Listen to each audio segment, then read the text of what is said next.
kahaabuttaa yookaan kitaabul jismi dubbii tana dhugaa dubbate. Mee hundi keessanuu dhageeffadhaa. Dubbii ajaa'ibaati.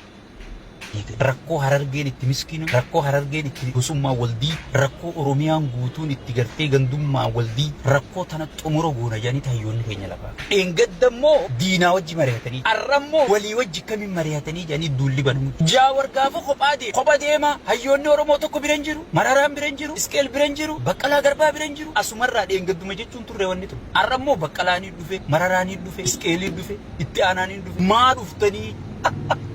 Hayyuu biitti tunniin qaba jettu akkamiin wal gayanii haya dheengadda diina Oromooti hojii mari'atan arrahoo hayyoota waliin dhufe kanaa diina Oromooti Jaawarmaan makkaa qabsaawee aangorra isin baase fa'aa diina Oromooti Profeesar Maammat Hassan fa'aa diina Oromooti yaada tokkoon biyya jaaramtu isa dhagaye ummanni keenya ibbare ummanni sin dhagayu Jaawarmaan mas sin dhagaye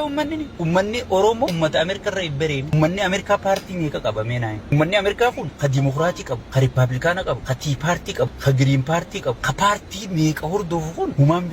Oromoo qofaa waa beeka ibbarte Abiyyuma qofarta bakka Abiyyi hordofuun ibbaru bar mana barumsa bilziqinnaatu kana jaabe ummanni keenya ibbare ummanni keenya sin dhagayu ummanni maal harkatee Jaawar hin dhagayu meenaa mee ummanni maal harkatee Taayyee hin dhagayu gaafiisaa deebi'ee fi daangaasaa kabajamee fi dinagdeedhaan if danda'e barsiifatee nagaan galtee fi qotatee nagaan oomishatee galfate mee maal gooteetii fi akka ummanni dhageenye goote meenaa bar ummanni kan sin dhageenye yoo raahaa jiraan yoo ibidditti hin jiraan yoo cinqii keessa hin jiraan ummanni maal dhabeessi dhageeffataa jechuu dandeessa sila mee ummanni maal harkateeti mormitootan dhageeffate mee maal goote ummanni wanni sirraa harkate beela buqqaatii walqooduu faca'uu du'uu ummanni kanaa kan si barbaadu Oromoo waan qabu dhabe moo waan duraan harkaa qabu dhabe moo dabalata harkate qabsoo takka bar wanni qabsooytuuf tan qabdu jabeeffatteeti dabalata harkachuu ummanni keenya ibbare maal harkate gaafitam deebiftee ummata dhageeffatte ajjeesuu hattuurra jaaru buqqisuu gibiraan gidirsu buusii milishaati buusii raayyaa ittisaati baasaa buusii adda addaati kana sirraa gammadeeti ummanni nun dhageeffanne mee atummaan caljiif laalime ummanni 100% hayyoota kana dhageeffata no question gaafiin hin jiru inni ki barbaadu akka gaafa duraa sanitti